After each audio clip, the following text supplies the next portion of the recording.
Hiya, welcome to my channel. It's Wendy here from Toonpish Crafts and I hope you're doing okay. Now, anybody that knows me knows I absolutely adore dragons. I love dragons. I don't know why. I've just always had a thing for dragons. Pegasus as well, but not as much as dragons. And anything to do with dragons, I need to try, I'm afraid. It's just one of those things, I've got to do it. Well, there is a mould which is very common and I've seen it a lot on AliExpress. Now recently I've gone back to using AliExpress and I saw this mould again and I thought I'm going to have to do it. I can't not do it. So I've got this mould. It's quite easy to get hold of, I think. You might even be able to get it from Amazon, and if it is I will link it in my Amazon shop. It's quite a cheap mould and it's a dragon eye and I've got to do it. So yeah, let's see how I've got on with this dragon eye book. So there's quite a lot in this video and I'm going to try and squish it down as much as I possibly can. This is the back cover. I had some leftover resin and I thought it would be perfect just to make a clear black cover. Now this cover does actually have issues. It's not a fantastic mould. I go around all the corners and everything with a micro brush to get rid of any stuck bubbles which always accumulate in a 90-degree angle. I spray it with isopropyl alcohol and I leave it to cure. 24 hours later and I can demould. Now you will see when I demould this, it's very shiny on the top. Gorgeous Let'sResin Resin. Absolutely gorgeous. I love Let'sResin Resin. I am an affiliate with them and I do have a discount code which I will put on the screen and in the box below. And this is where I find out it has issues. Now it is just a plain back cover, but it's all lined. So I'm going to deal with that later.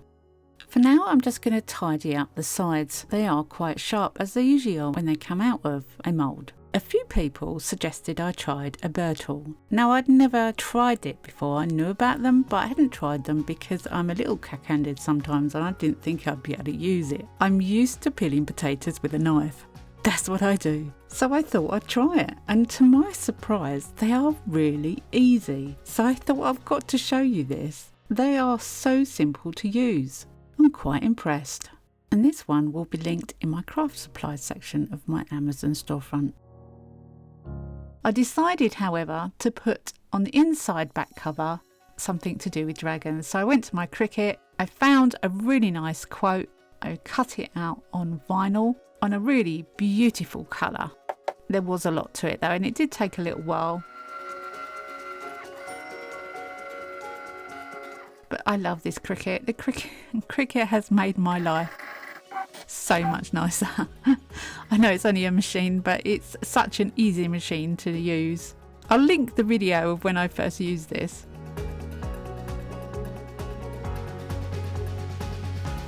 Now I'm pretty sure you don't want to watch all the weeding, but this is the end result of that vinyl cut from the Cricut and I really love it. I think it's great. So now on to the dragon eye front cover. And this is the mould that came from AliExpress. If you turn it over, it looks a lot more like a dragon eye, and I keep turning it over to reference where things are.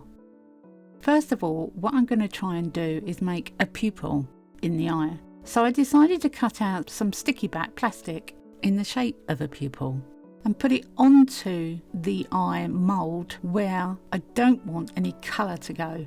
That in theory should protect the mould itself from any colour that is going to go on the other part of the eye. I don't know if that makes sense.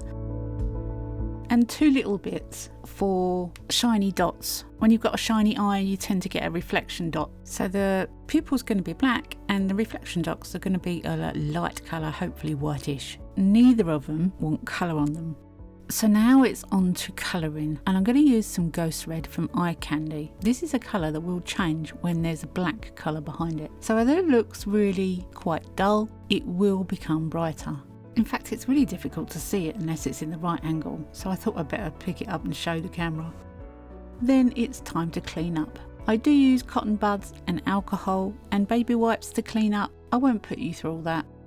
So the next colour I'm going to use is dark magenta from Let's Resin. Now this is an intense chameleon powder. It is really pigmented, really bright colour. It is quite expensive compared to the usual chameleon powder, but you need such a tiny amount, and it is really bright. Now I haven't used these before. I actually bought them from the Tiny Turner's website, and I'll put her link in the description box below. The reason I didn't go to Let's Resin is because at this time in the UK, Let's Resin don't have any in stock. So I figured out where I want my colour, and I'm just going to colour the whole area that I want coloured in. After some time, I've got to the end, and again, once I've coloured the entire area, I keep checking the other side to make sure I'm doing it right, and then I clean up. Once I'm happy with the first side, I'm going to do the opposing side to the eye in the same colour. I do like symmetrical. Now I'm not going to lie, this method does take time. It's not something that can be done in a few minutes. And I keep checking to make sure that I've got it right, and I clean up after every colour. The next colour I'm using is the deep blue intense Let's Resin colour from the same pack. Look at that colour. It is so vibrant, beautiful. And again, I'm going to be doing opposing sides on the eye and cleaning up afterwards. That blue is just stunning. It is so bright. Now if only we could find a red like that. How cool would that be? I'm still searching. Now I don't want the whole book cover to be too dark, so I've decided to use some champagne from Let's Resin, which is a chameleon powder in a different box.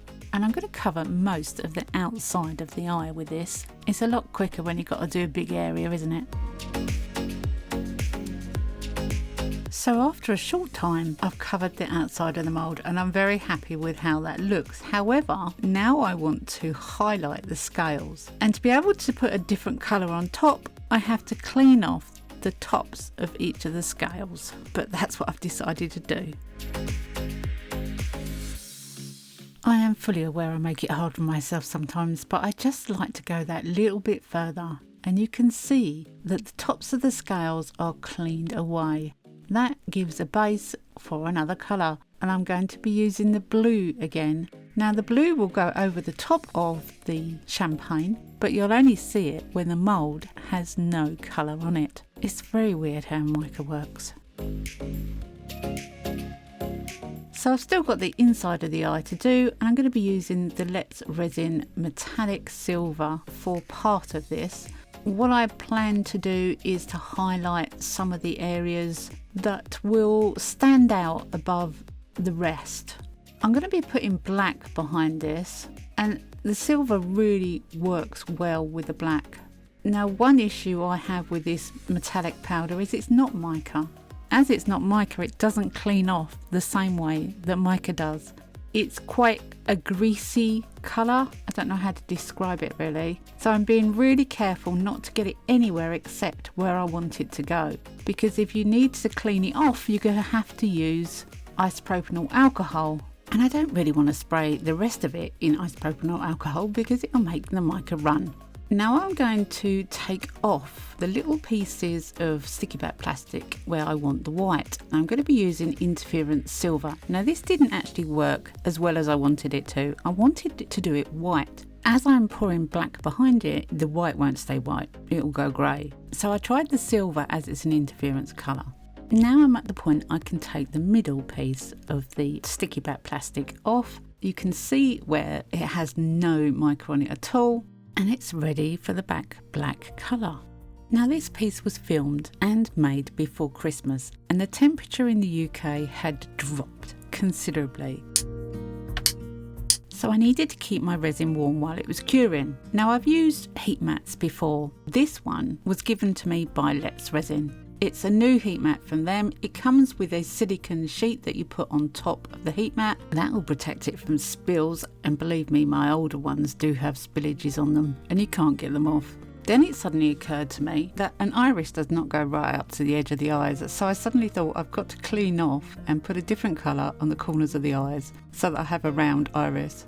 So I'm using Interference Blue from Let'sResin on this part, just to give it a little different colour in each corner of the eye. I'm hoping that that will work. And it's funny how I didn't think of that before. So it's finally time to mix up some 2-part epoxy resin from Let'sResin, and I'm going to be using Black Vista Pigment, which is my absolute favourite solid black colour. You can't beat it in my opinion. The resin is quite cold, so I've put it on the heat mat to warm it through as I'm stirring it, and I do leave it on there for about 10 minutes once it's completely mixed, because I want it to be quite warm.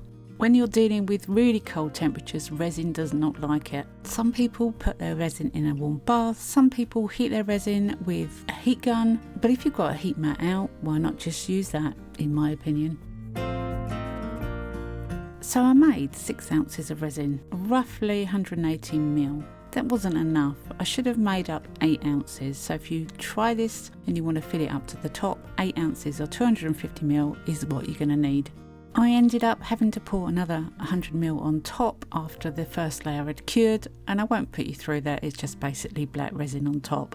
But as always, I go around the outside with a micro brush, and I did try and put the micro brush in all those little points and crevices, but you can't see through black resin, so that was a bit difficult. And I gave it a squirt with isopropyl or alcohol.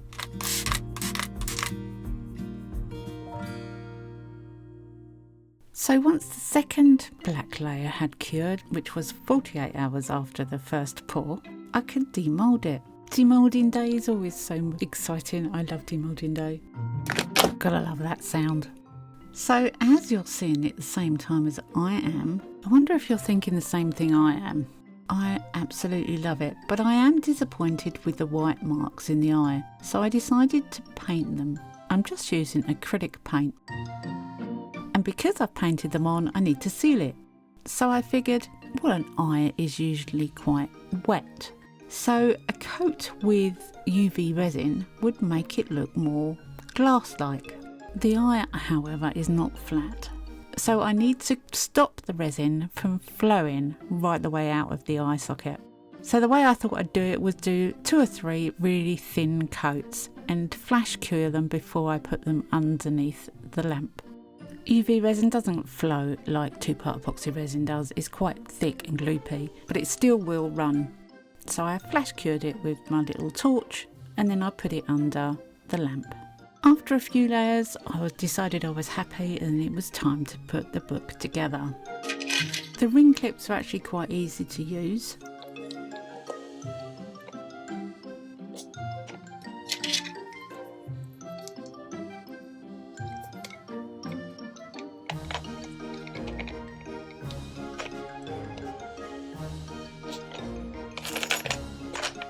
I did put 2 different types of paper in there, and I really like both, to be honest. It works really well, and I love my notepad.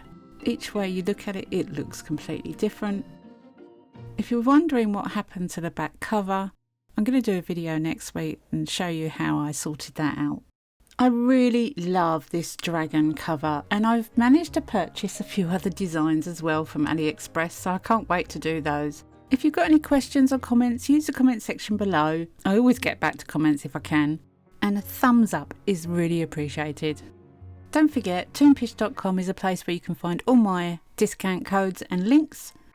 I hope you've enjoyed this one. Have a great week. Happy crafting, and bye for now.